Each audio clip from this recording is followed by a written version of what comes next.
PM Modi की Singapore के प्रधानमंत्री लॉरेंस वॉन्ग से हुई मुलाकात। दोनों देशों के बीच टेक्नोलॉजी, हेल्थ, सेमीकंडक्टर, इकोसिस्टम को लेकर कई अहम करार। प्रधानमंत्री नरेंद्र मोदी का सिंगापुर के संसद भवन में हुआ जोरदार स्वागत। भव्य स्वागत के लिए प्रधानमंत्री मोदी ने सिंगापुर के पीएम का जताया आभार। कहा, सिंगापुर हर विकासशील देश के लिए एक प्रेरणा है। प्रधानमंत्री नरेंद्र मोदी के सिंगापुर दौरे का आज दूसरा दिन। आज ही सिंगापुर से दिल्ली के लिए रवाना होंगे प्रधानमंत्री मोदी। सिंगापुर में मोदी का भारतीय समुदाय के लोगों ने किया शानदार स्वागत। ढोल की धुन पर डांस करते नजर आए कलाकार। पीएम मोदी ने भी बजाया ढोल। टीचर्स डे पर पीएम मोदी ने देश भर के शिक्षकों को लिखी चिट्ठी। भावी पीढ़ी को गढ़ने में लगे सभी शिक्षकों को शुभकामनाएं भी दी।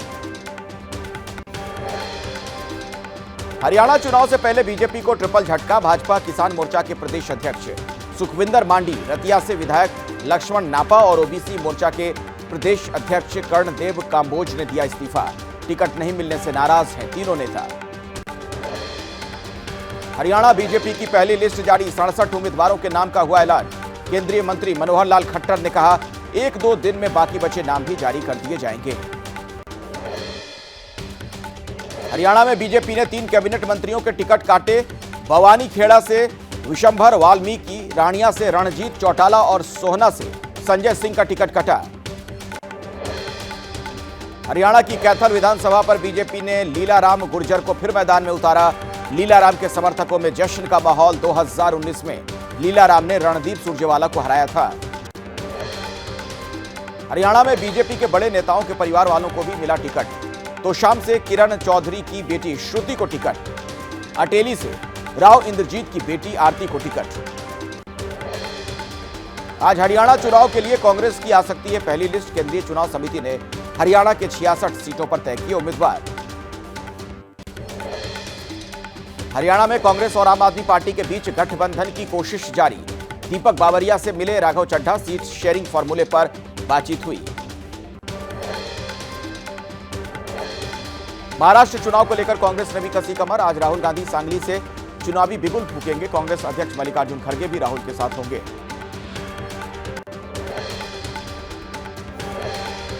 शरद पवार और कांग्रेस के बयान के बाद बैकफुट पर उद्धव। सीएम दावेदारी पर आदित्य ठाकरे बोले, सीएम सीट पर खींचतान होती रहेगी लेकिन गठबंधन बना रहेगा।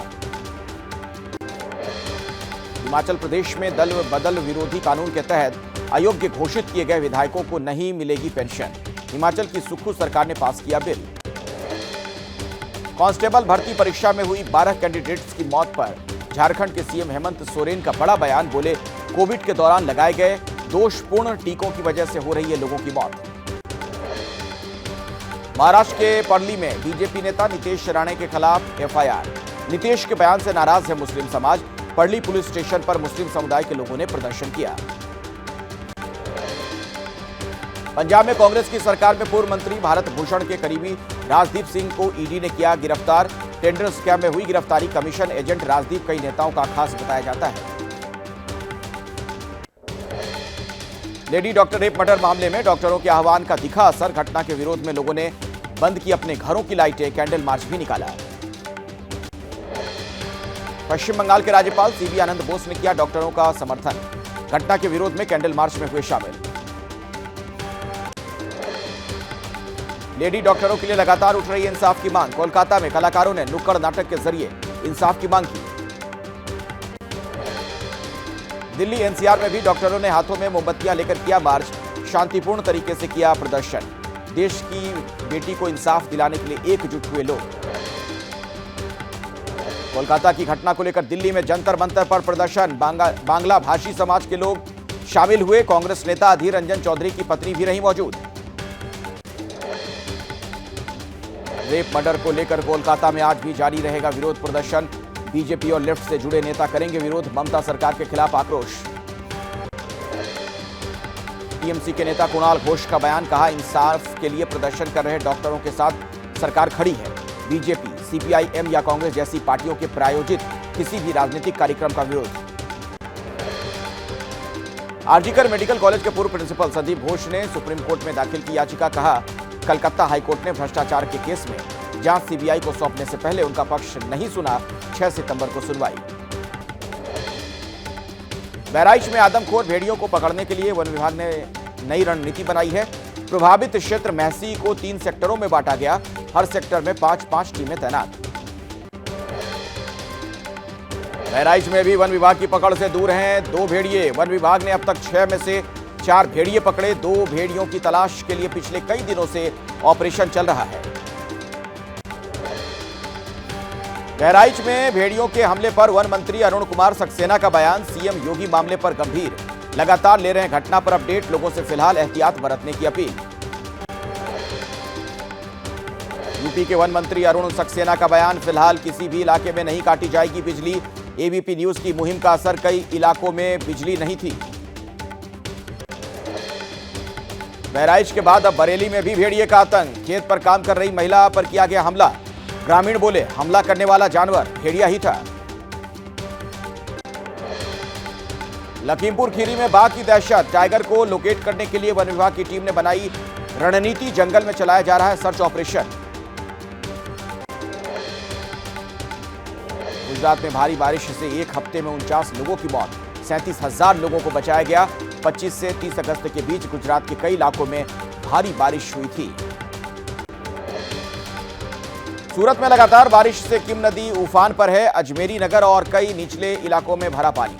100 से ज्यादा लोगों को सुरक्षित जगहों पर पहुंचाया गया। राजस्थान के जोधपुर में बारिश ने बढ़ाई परेशानी। सड़क पर पानी भरने से अंडरपास में फंसी बस। खिड़की से बाहर निकलकर लोगों ने बचाई अपनी जान। बांसवाड़ा में 3 दिन से हो रही भारी बारिश की वजह से बिगड़े हालात। खतरे के निशान के ऊपर बह रही है माही नदी। खोले गए डैम के 8 गेट। एमपी के खरगोन में भारी बारिश से उफना रहा है नदी नाले। रपटों के ऊपर बह रहे पानी के बीच से जान जोखिम में डालकर लोग निकल रहे हैं। लखनऊ में बारिश के बीच बड़ा हादसा।